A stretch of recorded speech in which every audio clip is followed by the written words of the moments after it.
Just when you thought the offseason was getting boring, Mr. Paul McBeth comes out of the shadows to expose how disc golf really works.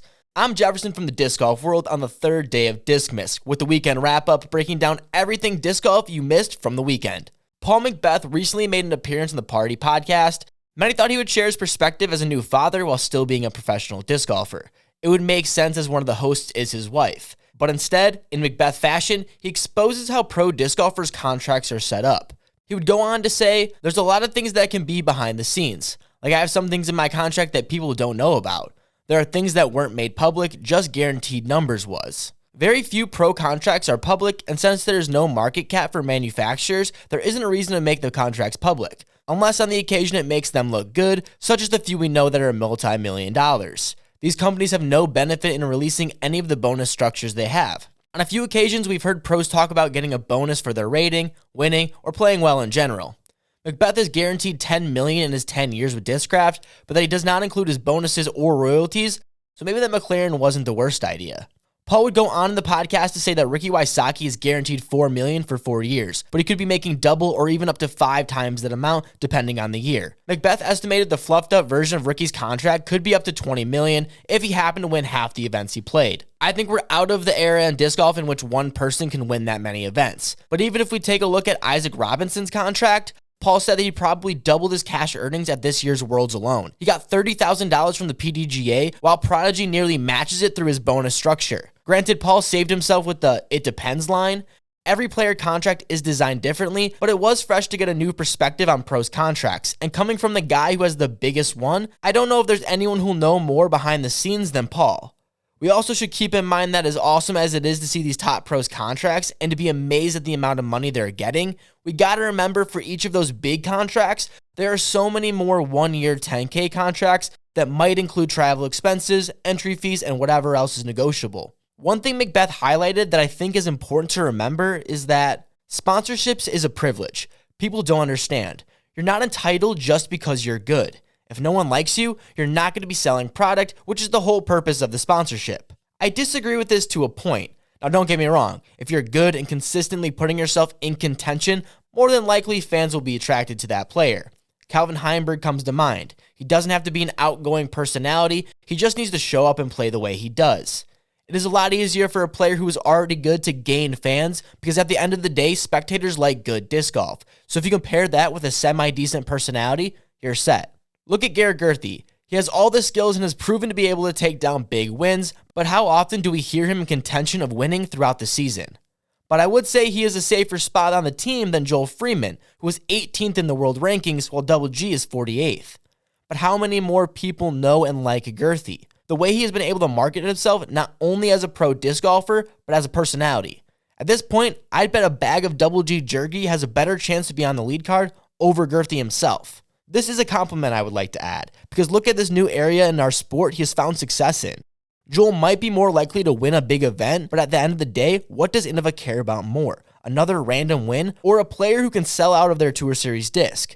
As McBeth stated, these manufacturers care about disc sales, and if a player can do that, why care about anything else?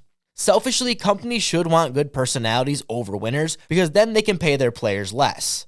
That feels gross even saying out loud, but that's the reality in our sport right now. McBeth goes on to say, with the culture right now, you can have a rough patch and people just want to forget you. If you're constantly winning, they can't shut you out. You're always going to be right in their face. He's not wrong. That's also coming from a 6-time world champion. It's not likely that all these players can be constantly winning, so players should be dedicating some time to other avenues to make money. I agree with Paul that players should not be spending time away from actual practice to focus on their social media following. However, I think there is still growth to be made through players' social media. Players should work into these contracts videographers, editors, or whatever else they need to passively grow a fan base.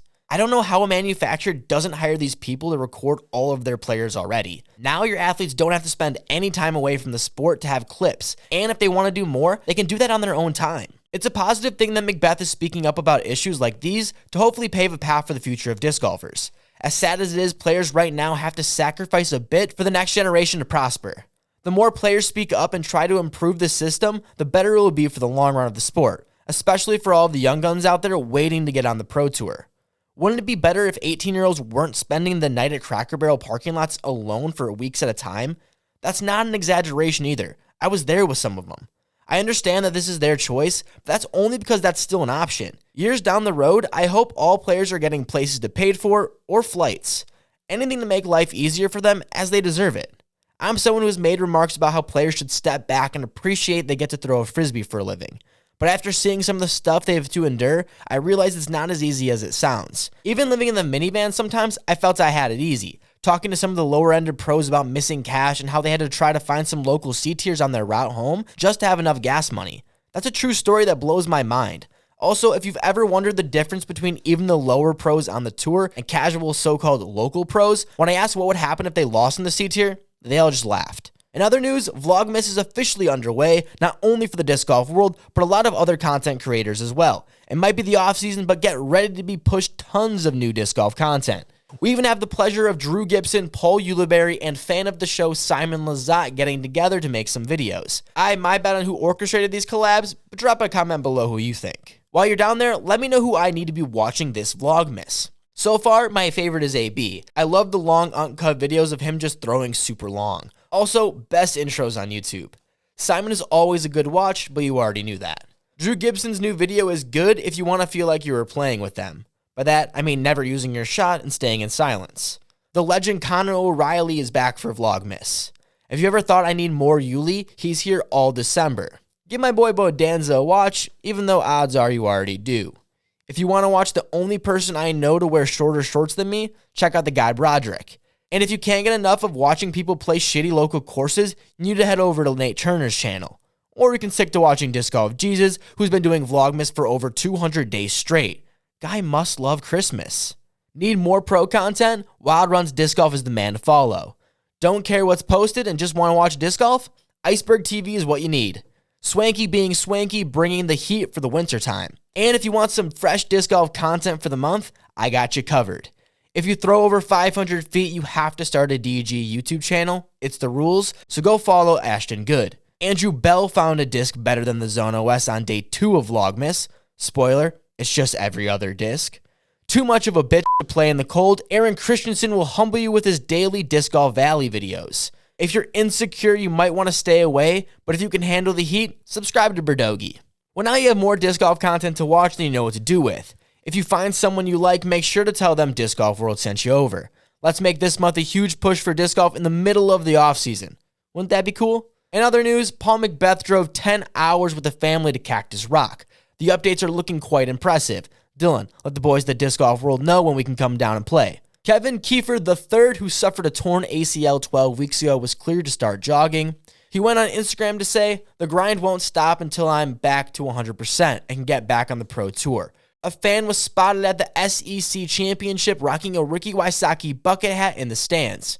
Can't tell what's worse, repping Dynamic off the course or Alabama. Prodigy is quick to respond about their NHL releases. "I would make a Gannon Bird joke, but the champ already did it for me." The Ken Climo interview with Brian Earhart has officially dropped on the DGPT YouTube channel. An hour-and-a-half conversation with the second greatest to ever play disc golf. I hope that pissed off at least one person. If you have time, I recommend giving it a watch, or you can just tune in on Wednesday to hear what Swiss and I have to say. I'll give you a day to decide. In the meantime, you can just come back to the Disc Golf World tomorrow to hear Swiss break down the GOAT of disc golf, Anthony Barella. Okay, now somebody has to be pissed. Tune back in tomorrow for day 5 of Vlogmas, but in the meantime, watch this video about how I drove 15 hours straight to caddy for Drew Gibson at Champions Cup.